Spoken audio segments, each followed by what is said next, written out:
बिस्मिल्लाहिर्रहमानिर्रहीम। This is second part of clinicals of cerebellum. सबसे पहले बात करूंगा वर्मिस सिंड्रोम के बारे में।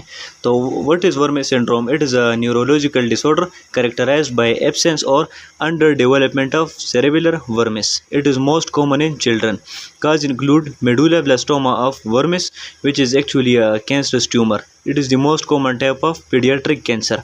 सेरेबेलम के सेंटर में एक पार्ट लाई करता है जिसे हम कहते हैं वर्मिस, और वर्मिस हमारी बॉडी के जो सेंट्रल पार्ट्स होते हैं जिसमें trunk of the body and head आता है, वो इसके फंक्शन को कंट्रोल कर देता है।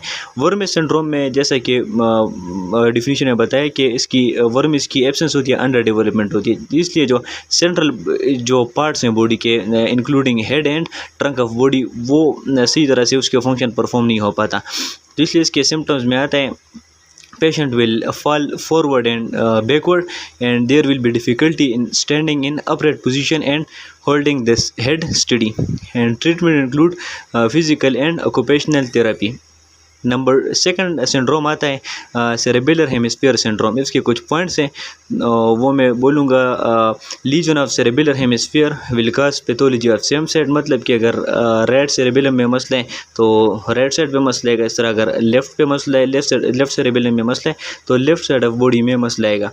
Causes include tumour, stroke, auto immune disease, genetic disorder. Movements of limbs, especially arms, are disturbed, and swaying and falling to the side of the lesion takes place.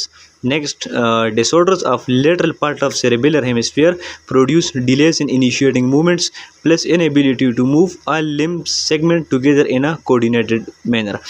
Part number first में मैंने बात की थी कि cerebellum का कोई role नहीं है मूवमेंट्स की इनिशिएशन में। हाँ, अगर सेरेबेलम का लेटरल पार्ट जो है वो पैथोलॉजी की वजह से उसमें इन्वॉल्व हो जाए तो there will be a delay in initiating movements.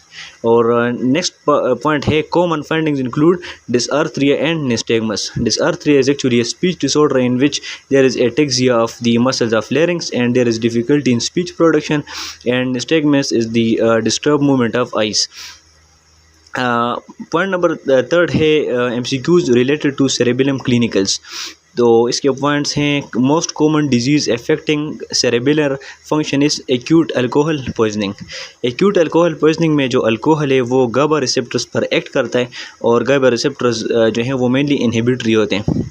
Causes of cerebellum dysfunction. तो सेरेबेलम डिसफंक्शन के कुछ काज हैं वो हैं कंजेनिटल एजेनेसिस या हाइपोप्लेजिया। जिस तरह हमने वर्मिस सिंड्रोम में बात की कि वर्मिस की अंडर डेवलपमेंट होती है या एब्सेंस होती है, इसलिए वो अपना फंक्शन परफॉर्म नहीं करता। सेकंड है trauma, infection, tumour, poisoning with heavy metal, as I discussed in acute alcohol poisoning, and most important multiple sclerosis and thrombosis of cerebellar arteries. Next is the cerebellar dysfunction can be reduced to two basic defects. अगर cerebellum में dysfunction आ जाए तो initially दो basic defects देखने को मिलेंगे। वो होंगे hypotonia, which is the loss of tone of muscles, and number second is loss of influence of cerebellum on cerebral cortex, के मतलब कि cerebellum से cerebral cortex तक signals नहीं जाएंगे। और फिर एडवांस स्टेजेस में जो हमने और सिम्टम्स की बात की थी जिसमें निस्टैग्मस आ गया, डिसरेडोकोकाइनेसिया आता है, डिसआर्थरिया आता है, ऐसे एडवांस स्टेजेस में वही एडवांस जो सिम्टम्स हैं वो देखने को मिलेंगे। Thank you.